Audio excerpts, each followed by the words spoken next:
y que digamos, esta es la respuesta, que se la mandaremos a la ONU, díganos, 5585775574. Vamos ahora a una noticia que tiene que ver con la capital. La jefa de gobierno, Clara Brugada, anunció que ante los casos de presuntos despojos en la Colonia del Valle, mañana se va a llevar a cabo una reunión entre el gobierno, bueno, más bien la fiscalía, autoridades de la fiscalía, la Secretaría de Gobierno y los vecinos afectados para saber quiénes son los que andan metiéndose sin permiso, quiénes son los que andan despojando a los vecinos y saber cómo los van a sacar de las greñas. Es un tema muy importante y queremos aprender más. Es por eso que agradezco al doctor Miguel Saucedo, especialista en materia inmobiliaria, socio director de Saucedo Abogados. Doctor Miguel, buenas tardes. Poncho, excelente tarde y gracias por la invitación. Saludos a tu auditorio. Igualmente, doctor Miguel, muchísimas gracias. Vámonos pasito a pasito. ¿Qué es considerado un despojo? El despojo es como tal la ocupación de un inmueble sin la autorización expresa por parte de su propietario o de su legítimo poseedor, ya sea un arrendador, un comodatario, un heredero o un familiar del legítimo propietario. Cuando no existe autorización expresa, el permiso como tal de la persona que tiene ese legítimo derecho para hacerlo, para que cualquier individuo entre, eso se considera despojo. Desde el ingreso hasta el cambio de chapas, que le impidan el acceso al propietario o legítimo poseedor. ¿Hay una cifra que tengamos en la capital, aquí en Ciudad de México, para saber más o menos cuántos casos hay? Las cifras son negras, no son cifras claras, desafortunadamente. Es un problema que ha crecido año con año. Se calcula aproximadamente entre 3 y 4 mil casos de despojo por año en la Ciudad de México. Existen más de 20,000 carpetas de investigación en la Fiscalía, las cuales no se ha resuelto más allá del 80-85%. El problema es una complicación extremadamente grave. Y si a esto le sumamos la cifra oculta de aquellos delitos que no son denunciados por múltiples razones, porque el dueño haga justicia por su propia mano, como fue el caso de doña Carlota en el Estado de México, como el caso de estos vecinos de la Colonia del Valle, en la que tuvieron ellos que intervenir para frenar la invasión de un inmueble por la inacción por parte de las autoridades, o también incluso por aquellos inmuebles que por alguna cuestión se encuentran desocupados, abandonados, no vigilados por sus propietarios, dueños que han fallecido, herederos que desconocen la existencia de estos inmuebles, o inclusive por viajes de los propietarios de 2, 3, 4 años, y cuando regresan se encuentran de que el inmueble se encuentra totalmente ocupado.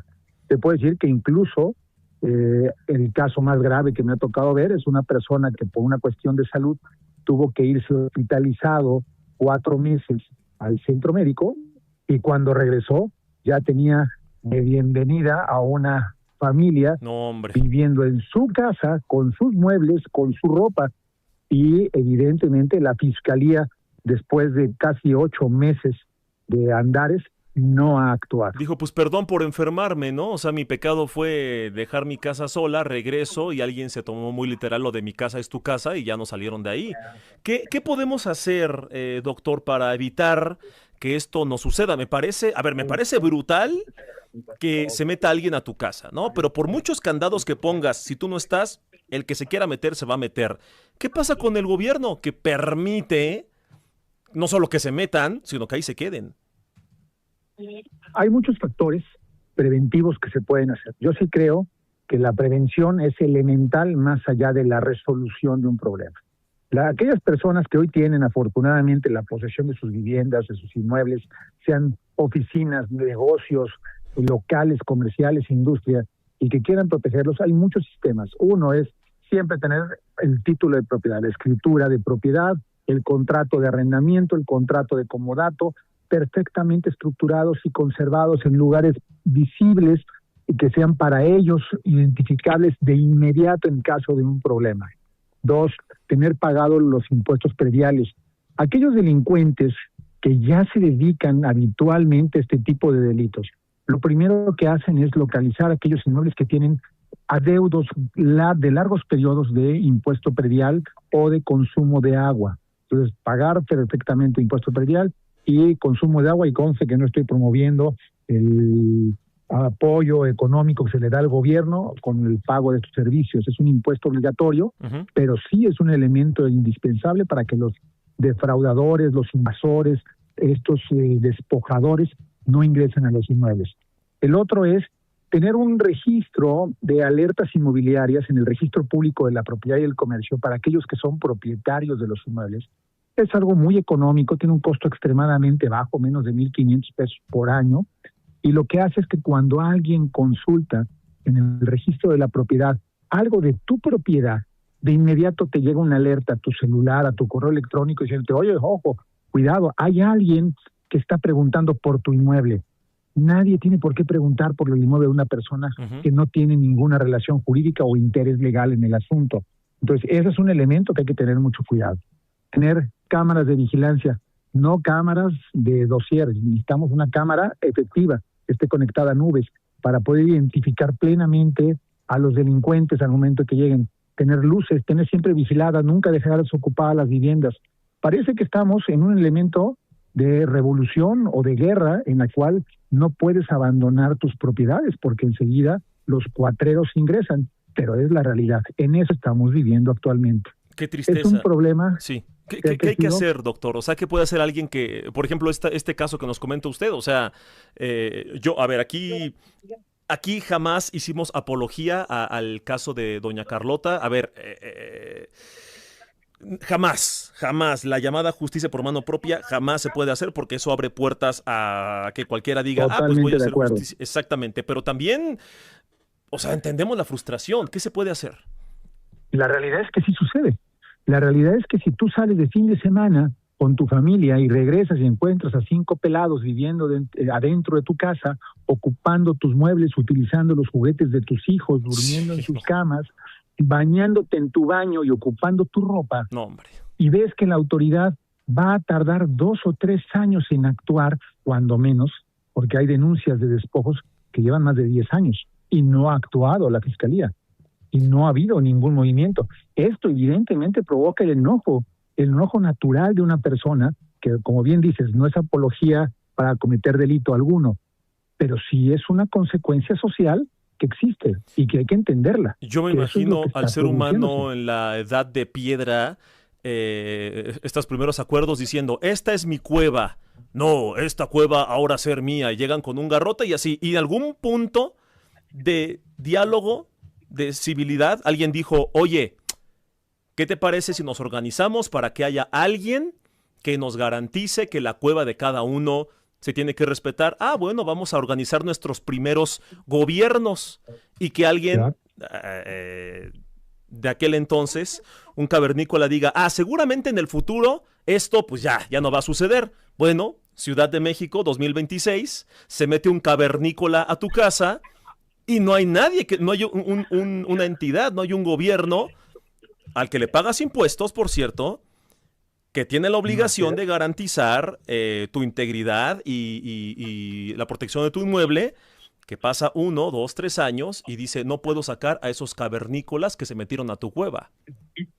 Pero ojo, esos cavernícolas desafortunadamente no actúan solos, están plenamente organizados, están en contubernio con aquellos que tú pusiste como gobernantes, con aquellos que son las autoridades, con aquellos que dan fe pública de documentos, como son los notarios, Registro Público de la Propiedad, Archivo General de Notarías, están metidos en grupos sociales, están metidos en partidos políticos, están auspiciados por funcionarios gubernamentales. Ese es el problema grave. Son grupos delincuenciales que se dedican a diversas actividades ilícitas como narcotráfico, trata de personas, y que aparte este es otro negocio paralelo. El problema es que la autoridad no quiere voltear a ver este problema porque socialmente y políticamente no es capitalizable. Sí, no, claro, no te consigue aplausos. No conviene al gobierno atacar a grupos sociales que por invasores los metan a la cárcel y que demuestren que detrás de esos grupos invasores existen líderes políticos, líderes sociales o funcionarios públicos que están relacionados. No es posible que exista dentro de un inmueble una persona con una familia que de escasos recursos está ocupándolo y que detrás de él exista un capital económico muy fuerte y capital político y social que los esté apoyando. Eso es lo que nos hemos enfrentado como litigantes ante la Fiscalía y ante los tribunales.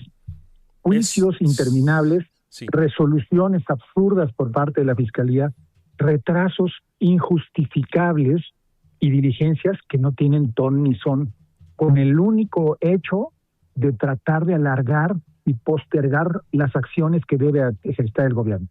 Si volteamos a ver, en breve, perdón, volteamos a ver a otros países, porque el derecho comparado es algo que nos ayuda mucho a entender dónde estamos parados. Si yo quiero saber si lo que como es lo que me gusta, tengo que probar en otros lados. Uh-huh.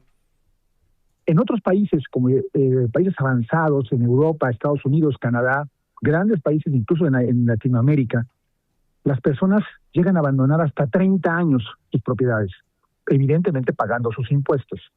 Y regresan a los 30 años y sus casas están exactamente en las mismas condiciones, polvosas, sucias, pero el plato está donde estaba, íntegras. Nadie rompe la puerta, íntegras. En México no puedes salir un fin de semana, no te puedes enfermar, irte al hospital, porque corres riesgo de que te invadan. Y que los vecinos, en lugar de la policía, en lugar de las autoridades, los vecinos sean los que te ayuden, que tengamos una doña Carlota, insisto, no es apología, sí, claro, que haya hecho justicia por su propia mano, porque la Fiscalía de Justicia del Estado de México no hizo nada, porque esa es la realidad. La señora entró en desesperación, ante la inacción de la Fiscalía, tomó este error de decisión, pero eso fue lo que lo gestionó y lo que lo provocó. Y este caso hubiera sido muy bueno justo para reflexionar a ver si la autoridad se pone las pilas, pero pues aparentemente no. Doctor, nos queda un minuto. Cuando uno piensa en estos casos, pues imagina estas redes de personas de escasos recursos que son utilizadas o que por decisión propia entran a un inmueble. Pero ¿qué pasa cuando el despojo pues es de intereses económicos muy poderosos? Por ejemplo, en Polanco, donde está la muy clasistamente llamada Las Favelas de Polanco, es una colonia, es una vecindad donde la gente dice, es que no me voy a ir de aquí nací, aquí estuvieron mis abuelos, no me voy a ir, me quieren dar 3 millones de pesos, 2 millones de pesos y casi por las buenas, por las malas, se inventan documentos y quieren sacar a la gente de una colonia, de sus casas que les pertenecen y pagaron, porque es que aquí un condominio valdría muchísimo dinero y me voy a inventar documentos para sacarte de aquí. Ahí cómo también se pueden defender. Es que el problema es que eso es el 80 o 90% de los despojos en México. Wow. Ese tipo de despojo, el despojo organizado, el despojo económico, el despojo de capitales, el despojo de funcionarios. Ese es el problema. El que es el del indigente, la persona que no tiene dinero para vivir, el que busca una casa, escasamente no llega ni al 5%. Qué bueno. Qué bueno que nos dice esto, doctor, para no tener este estigma, ¿no? De que es que el indigente se va a meter a mi casa. Bueno, es en el menor los casos. Por lo general es gobierno, empresas. Qué triste que el abuso venga de arriba para abajo. Doctor, muchísimas gracias por esta reflexión express. Poncho, un placer saludarte a ti y a tu auditorio. Igualmente, muchísimas gracias, amigos. El doctor Miguel Saucedo, especialista en materia inmobiliaria. Respiren, vamos a una pequeña pausita y regresando seguimos preguntándole a ustedes la pregunta de hoy para que se lleven su Alexa. Escucha a Poncho Gutiérrez en la segunda emisión de Enfoque para